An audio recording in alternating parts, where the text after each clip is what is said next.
Yes, ready, start. Since independence, great progress has been made in the field of post and telegraphs. In this development, the village and not merely the city was the target of concentration. Thousands of new post offices have been set up in the countryside so that today every village with a population of 2000 or above has a post office.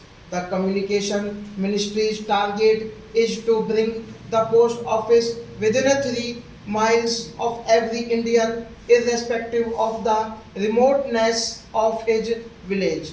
In other fields, namely those of telephone, wireless communication, etc., progress has been equally commendable. Telephone exchanges are being automatized so as to do away with manual exchanges. Automatic exchanges are already working in several places like Delhi, Bombay, Madras, etc. In Calcutta, too, it has started working. The next places to be taken up are Lucknow, Patna, Jaipur, Ajmer, Gwalior, and Coimbatore. It is proposed to install high power wireless transmitters at Calcutta, Bombay, Madras, and New Delhi and strengthen the coastal wireless stations. The all round expansion of the wireless network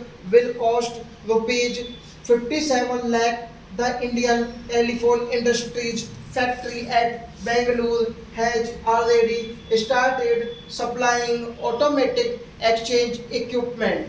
A telephone cable factory is in the offing at Chittaranjan and a teleprinter factory is proposed to be set up soon. This record of progress is indeed very satisfactory. Nevertheless, quite a lot has yet to be achieved. I am glad that the Post and Telegraphs is conscious of this fact and does not propose to rest on its oars.